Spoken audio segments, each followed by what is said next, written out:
कि निगम बोध घाट पर अगर अंतिम संस्कार होता तो व्यक्ति का अपमान होता है, तो राहुल गांधी बताए कि जरा उसके बाप के बाप का अपमान क्यों किया था।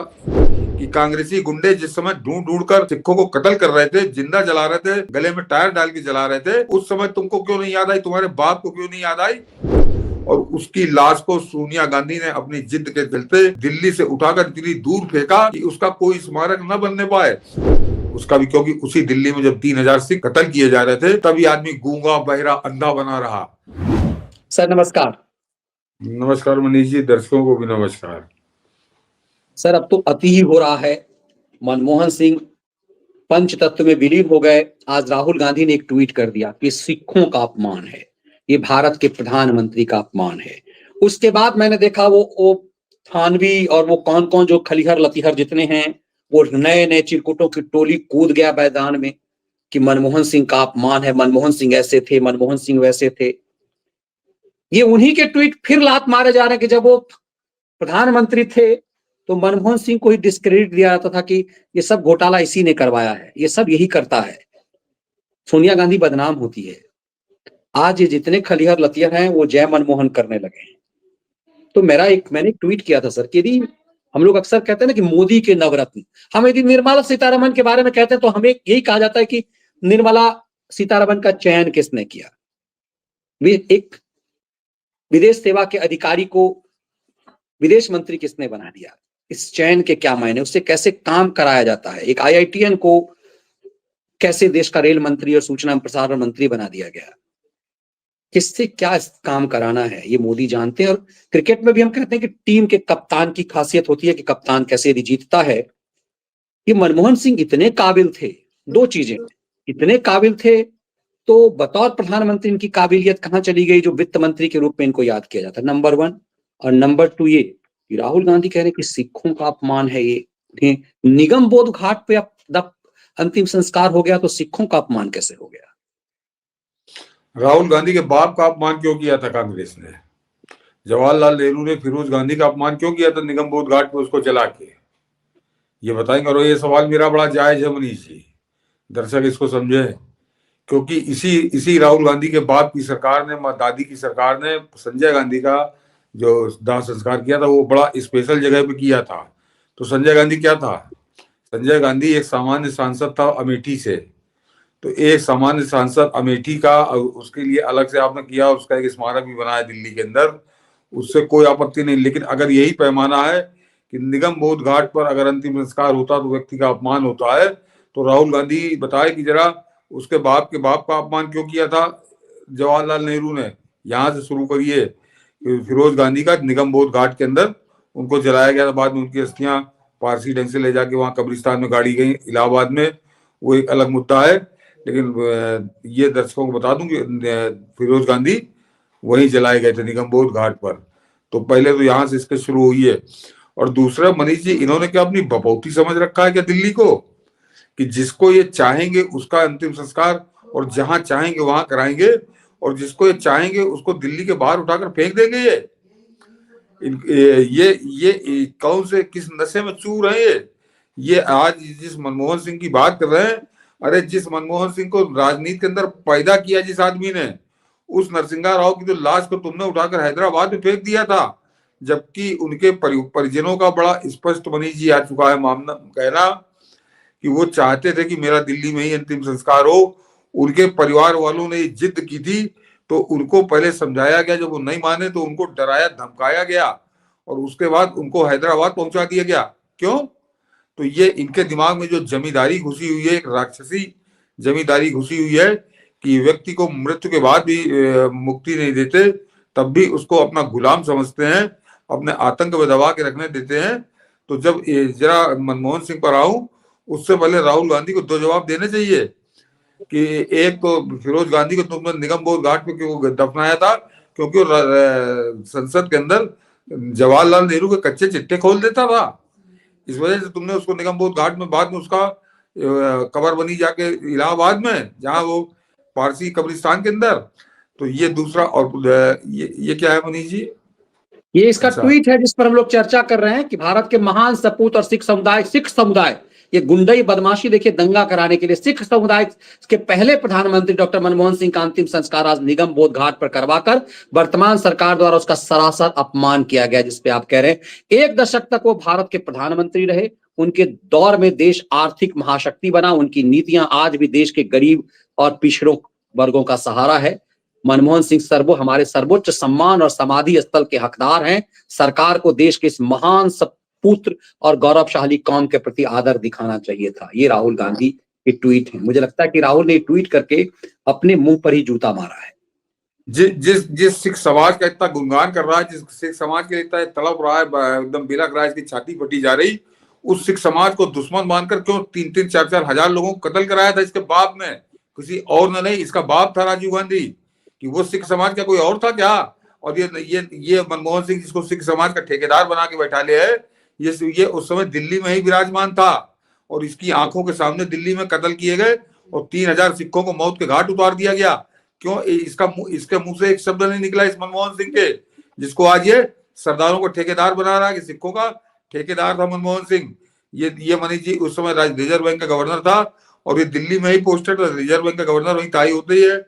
और उसके बाद भी ये कभी नहीं बोला उन सिखों के कत्लेआम के ऊपर जो 3 दिन के अंदर दिल्ली में कत्ल कर दिए गए और पूरे देश के अंदर 10,000 से ज्यादा सिखों को कांग्रेसी गुंडों ने मार डाला और उनको अब सजाएं सुनाई जा रही हैं। उनकी सारी रिपोर्टें हैं कि कांग्रेसी गुंडे जिस समय ढूंढ ढूंढ कर सिखों को कत्ल कर रहे थे, जिंदा जला रहे थे, गले में टायर डाल के जला रहे थे, उस समय तुमको क्यों नहीं याद आई? तुम्हारे बाप को क्यों नहीं याद आई जिसकी आंखों के सामने ये सब हो रहा था? और उसके बाद इसके बाप ने कभी माफी नहीं मांगी। इसने कहा, उसके बाप ने कहा कि बड़ा पेड़ हिलता तो जमीन हिल जाती है।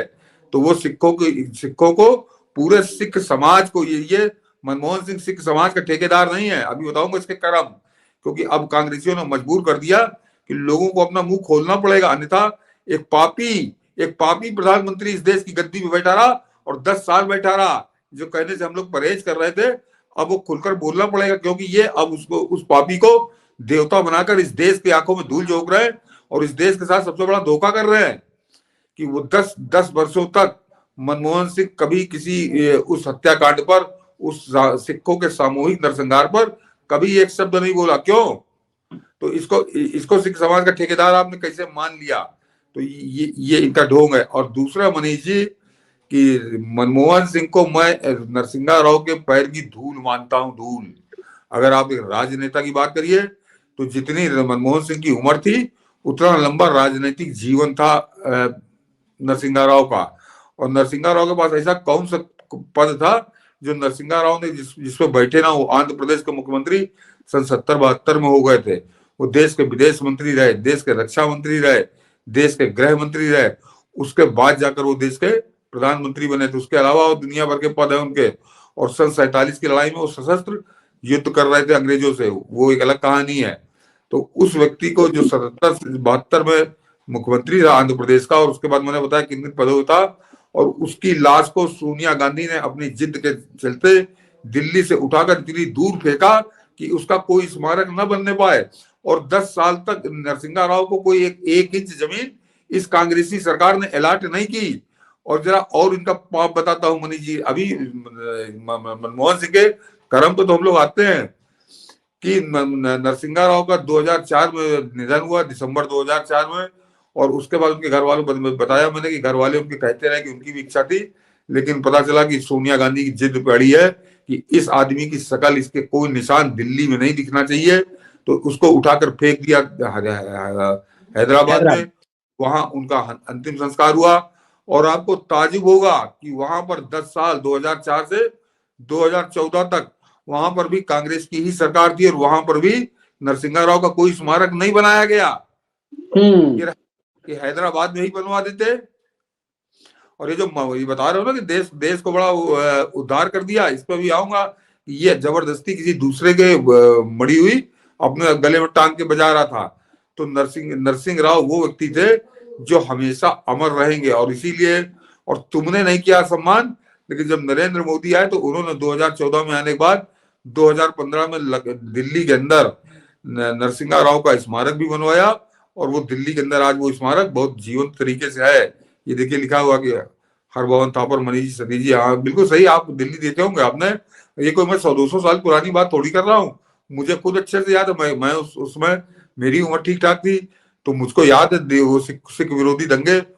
3,000 तो केवल दिल्ली में कत्ल हुए थे, पूरे देश में 10,000 से ज्यादा सिखों को मारा था इन कांग्रेसी गुंडों ने, मंत्रियों ने, सांसदों ने। और इसके बाद में उन हत्यारों को अपने सांसद बनाया, अपने सरकार में मंत्री पद दिया।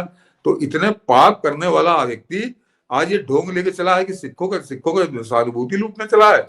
पहले तो इसको जवाब देना चाहिए जो आज इन्होंने मनीष जी मेन मुद्दा उठाया है कि वहां पर कोई स्मारक का निर्माण निगमबोध घाट में कर दिया और स्मारक के लिए जमीन नहीं दी। तो पहली बात तो ये आधा सच बोल रहा है और पूरा झूठ बोल रहा है कि वो गृह मंत्री अमित शाह का बहुत पहले आज मेरे ख्याल से कल ही उन्होंने बयान दे दिया था कि मनमोहन सिंह का स्मारक के लिए जगह देख ली गई है और वहां पे स्मारक उनका बनेगा।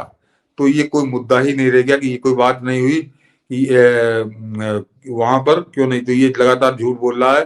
और तुम क्या चाहते हो? कायदे से तो उस आदमी का स्मारक, मैं फिर कहूंगा कि उस आदमी का स्मारक दिल्ली में ही बनना चाहिए था उसका भी, क्योंकि उसी दिल्ली में जब 3,000 सिख कत्ल किए जा रहे थे तब ये आदमी गूंगा बहरा अंधा बना रहा।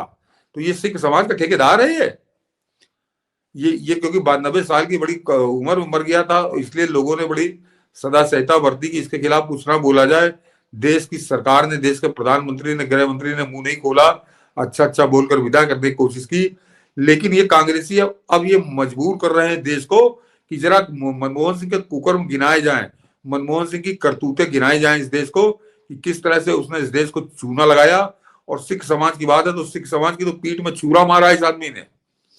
इसका कौन सा लक्षण ऐसा था कोई बढ़िया जिससे कहा जाए कि इसने बड़ा कमाल का काम किया? और दूसरी बात ये ऐसी क्या बेचैनी कि भाई ये खास है निगम बोध घाट पर क्यों हो गया? तुम तो मनमोहन नरसिंह राव को वो भी नसीब नहीं होने दिए। तुम तो अपने कहते ना इसका दादा को इसकी मां ने वो नसीब नहीं होने दिया।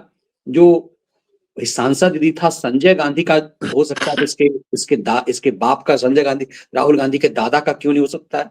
आप क्या लग रहा है कि ये बोल करके अपनी जाल में कांग्रेस फंस गई है? नहीं मनीष जी, फिरोज गांधी वाला मामला तो अगर वो तुम्हारी माँ का बेटा था तो वो तुम्हारी माँ का पति था। फिरोज गांधी राजीव गांधी की, मतलब इंदिरा गांधी का अगर बेटा था तो वो इंदिरा गांधी का पति था। तो उसको उठाकर इलाहाबाद क्यों फेंक दिया? उसको निगमबोध घाट में क्यों तुमने जलाया, फूका तापा, उसके बाद कहा इसको ले जाओ इलाहाबाद, पारसी कब्रिस्तान में दबा दो, वहीं इसकी कब्र बना दो। तो संजय गांधी में ऐसा क्या खास था? तो ये दोगलापन, ये परिवारवाद का जो घिनौना चेहरा है, इसको अपने तक चाहे अब ये जो चीजें छुपी हुई थी जिनका आदमी जिक्र नहीं कर रहा था, अब ये खुलकर बोली जाएंगी, खुलकर कही जाएंगी और कांग्रेस को नंगा किया जाएगा कि ये परिवार कितना दोहरे और दोगले चरित्र का है, कैसे झूठ बोलता है और नरसिंहा राव जैसे प्रधानमंत्री को अपमानित करता है। और इस आदमी बोझा, जो देश के ऊपर एक बोझा से दुआ, उसको निशाना बनाकर अब वोट बैंक की राजनीति कर रहा है। और ये जितने खलिहर हैं ये आज कह रहे हैं कि मनमोहन सिंह आधुनिक भारत का निर्माता है। मैं देख रहा हूँ सोशल मीडिया पर मेरे कई सारे जो मित्र भी हैं, ये कांग्रेस खलिहर जो हैं वो कह रहे हैं आधुनिक भारत का निर्माता है। उस पर आता हूं मनीष जी। और आज तो इनके कपड़े उतार दिए जो पूर्व राष्ट्रपति प्रणब मुखर्जी की बेटी शर्मिष्ठा मुखर्जी ने कि ये अंतिम संस्कार और ये सब तो छोड़ दीजिए कि इसने कांग्रेस के CWC की मीटिंग में उसका श्रद्धांजलि तक नहीं दी गई थी उनको, उनके लिए अलग से सभा करके कांग्रेस ने उनको श्रद्धांजलि देना भी उचित नहीं समझा था।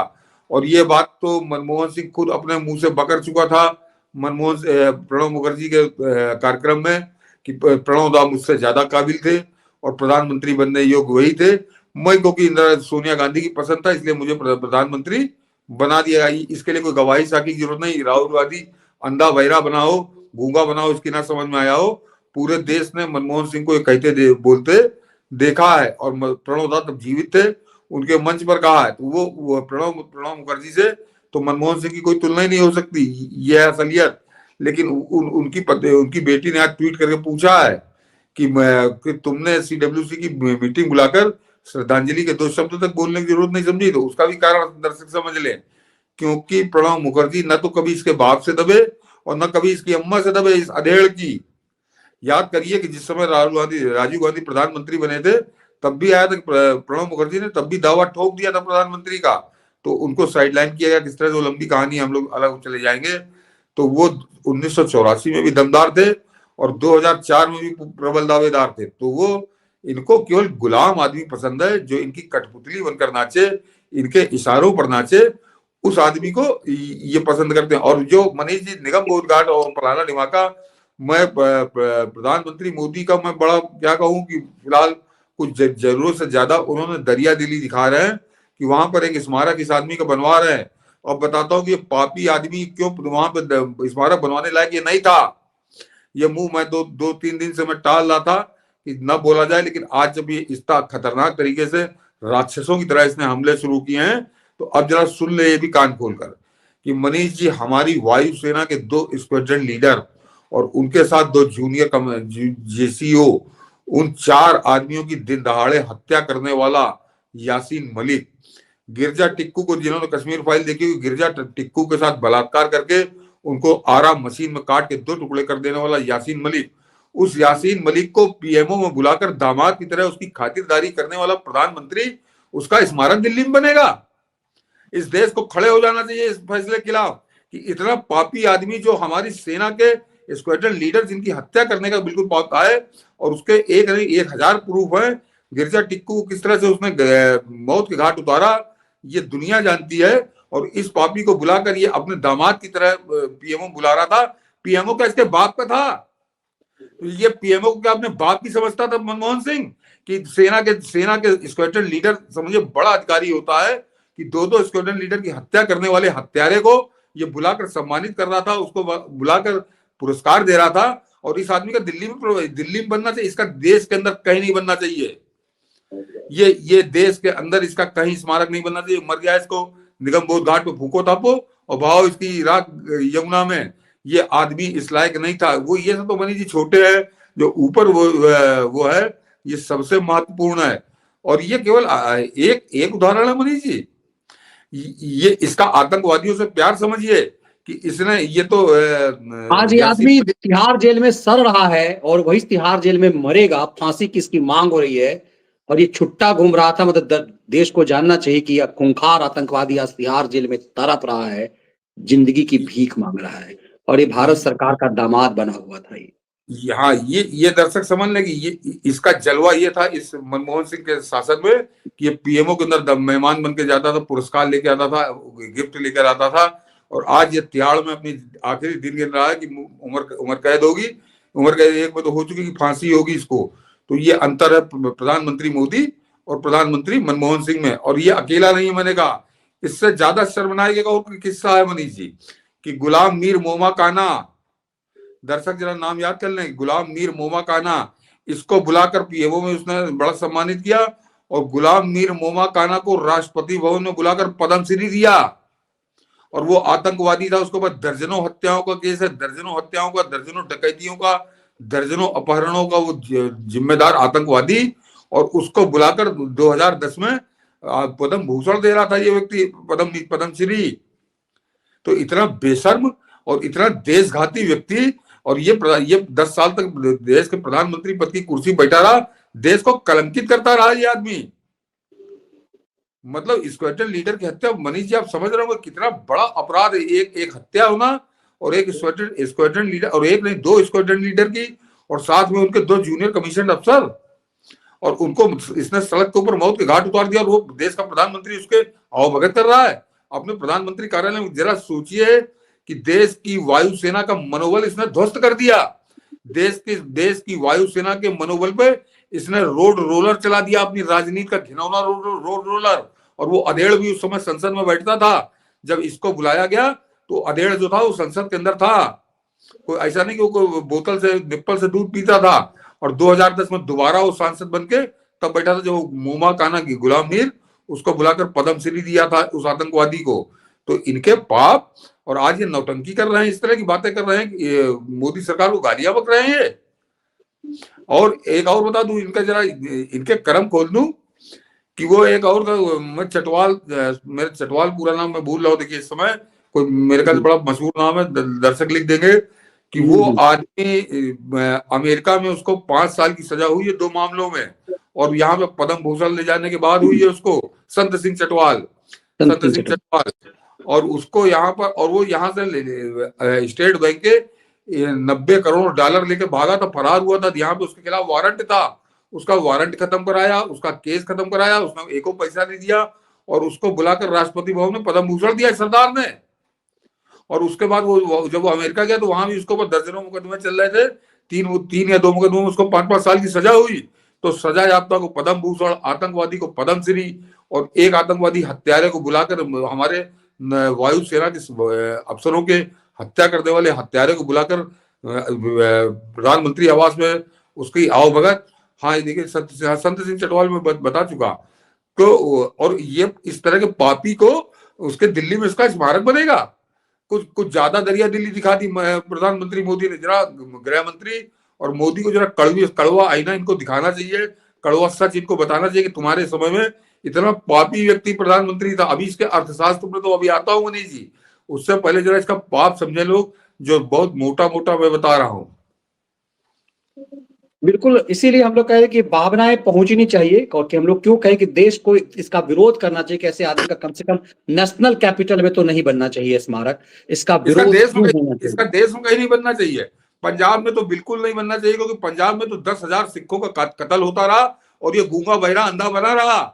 इसके मुंह से एक शब्द नहीं निकला। आप मैं कहूंगा जरा ढूंढ लीजिए कि ये राजीव गांधी के खिलाफ एक शब्द नहीं बोला, ये कांग्रेसी गुंडों के खिलाफ एक शब्द नहीं बोला, ये कांग्रेसी हत्यारों के खिलाफ एक शब्द नहीं बोला। और 10,000 सिख कत्ल कर दिए गए। 3,000 सिखों को तो दिल्ली में जिंदा जला दिया गया 3 दिन के अंदर, उनके गले में टायर डालकर जलाया गया। लेकिन ये मनमोहन सिंह ये एक शब्द नहीं बोला, और आज तक नहीं बोला कभी ये। तो ये आदमी सरदारों की बात करेगा, ये सिखों की बात करेगा? सिखों का तो सबसे बड़ा दुश्मन था ये। और बिल्कुल, यदि हम लोग कहते हैं कई बार कि एहसान फरामोश, हम लोग कहते हैं ना कि आप विद्वान होइए, बच्चों के लिए कहते हैं कि इंसान होना ज्यादा महत्वपूर्ण है। ये आदमी तो इंसान भी नहीं था, ये इंसान एहसान फरामोश था। जिस नरसिंह राव ने इस आदमी को बनाया, वित्त मंत्रालय दिया, उससे पहले भी कई जिम्मेदारी दिलवाई। कहा जाता है कि आर्थिक सलाहकार भी नरसिंह राव के सलाह पर बना, और वो आदमी भारत का प्रधानमंत्री था उस समय में। इतनी हैसियत नहीं कि अपने गुरु का वो सम्मान दिला सके, कम से कम कांग्रेस के झंडे उसे नसीब हो सके। और वो कांग्रेस दफ्तर के सामने मनमोहन सिंह की बॉडी झक मारती रही, उसके बाद उसका कोई सम्मान नहीं हो पाया। तो लगता है कि आदमी इंसानी पैमाने पर, और ये सचमुच आपने कहा कि मजबूर कर दिया राहुल गांधी और कांग्रेस ने इस देश को। और इसीलिए सच जानना जरूरी है कि इस आदमी को सिखों का हितैषी कैसे माना जा सकता है, सिखों का प्रतिनिधि कैसे माना जा सकता है। आज इस स्तर तक का ढोंग इसके लिए चलता रहा।